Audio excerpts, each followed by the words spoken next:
Zeytinburnu, which is the neighborhood where you'll find the Panorama 1453 museum, which you can see behind me in that building right there.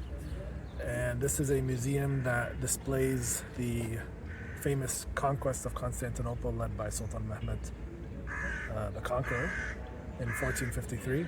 And its special feature of this museum is the panoramic display of the conquest with some animation and a bit of a 10-minute show that they put on. So it's a small museum. You don't really need more than an hour max. The panorama feature is about 10 minutes long, I think, and the rest of the museum is probably 30 to 45 minutes to get through. So the area here is really nice. I'm in an area where there's also a historic mosque with some Ottoman era scholars buried next to it, right here in this building. So you'll see there's a mosque, and the building in front of it is where some of the Ottoman scholars and their family members are buried. And there's also another area behind it with a lot of buildings that seem to be funded by a waqf or an endowment. And it kind of feels like a little Ottoman village, because even though the buildings are, most of them are new around it, and I'll take you there, it's built in kind of an Ottoman style architecture, so you feel like you're walking in just a little kind of small Ottoman town here. So we'll see how it goes.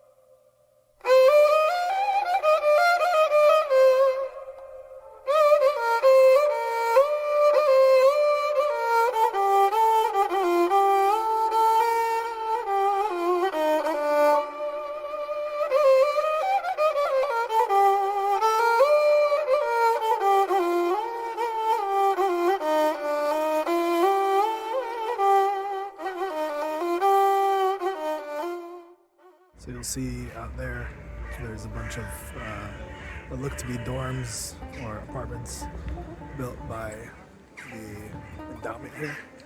And they're a little bit styled slightly like old Ottoman wooden houses and buildings. And then the really cool thing here is right here. This is the Namegar, which is a music house. It's an Ottoman word for a music house. And this was built by a pasha from Sultan Mehmed I's era. And it was actually built as a tomb for himself. But when he saw how extravagant it looked, and how it looked more extravagant than the tombs of the Ottoman scholars right next door, he felt ashamed and decided to have it as a school for Quran, Dar al-Qur'an, as it's known in Arabic. And over time it's been used for different purposes, as it states here, as an infant school, a children's library in the 70s, and now it's a music house where they have events from time to time. We'll go inside and look at it. And the pasha is also buried right outside of it, so he ended up being buried here, but on the outside rather than the inside. Vurdular ince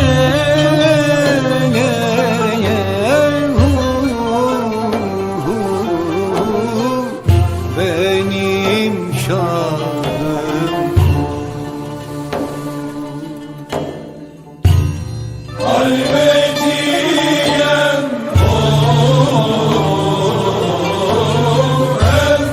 uşşakiyem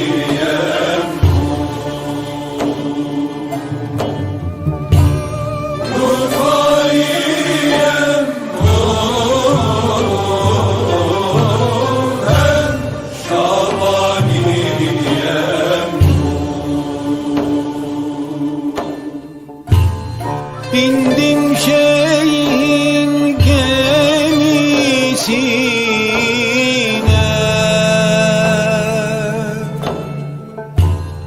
Çıktım derya kıyısına,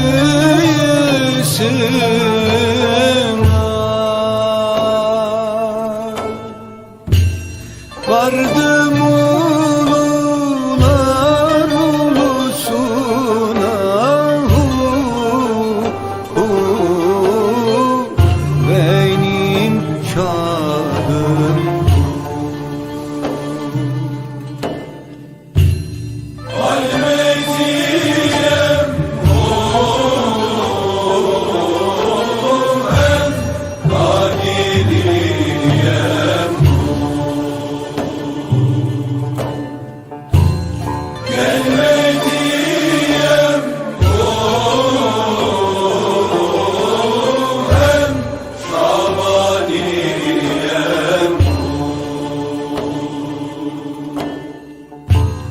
Benim Hazreti Muhammed ve bu hayali yaşayan bir hükümdar, Sultan II. Mehmet. Sultan II. Murat'ın antik Yunan'da dünya.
And now I'm here at one of my favorite spots in Istanbul, the old walls of Constantinople. As you can see, you could pretty much walk right up to the walls, and in some places you can climb it. I still haven't figured out where, because I've been at the wall at various different points in the city. Most of the wall is still intact.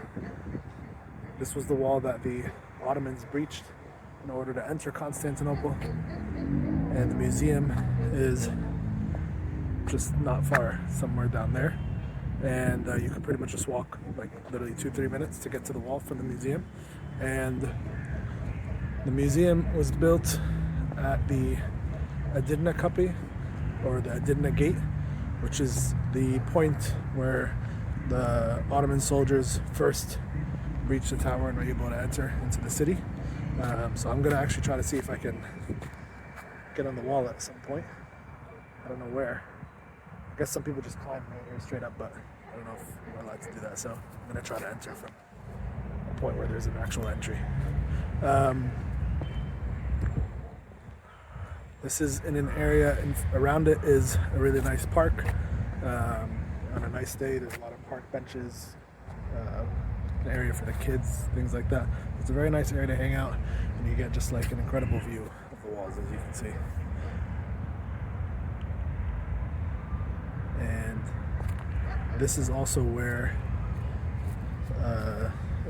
they say Sultan Mehmed had set up his tent, right around where the museum is actually. It's around where his tent was set up during the siege.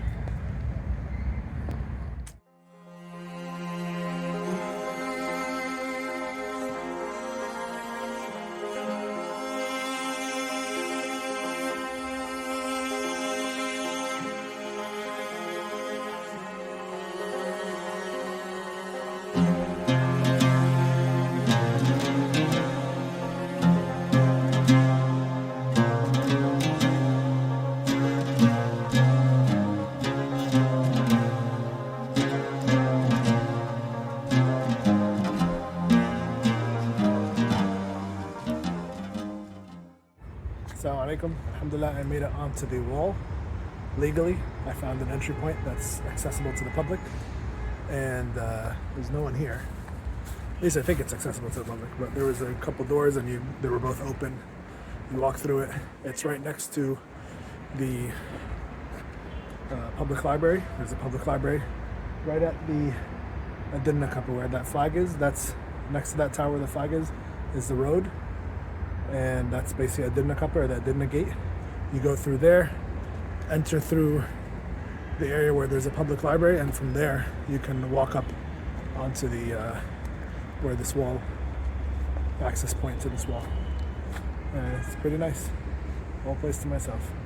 It's incredible, and the views are really nice. I'll share some footage.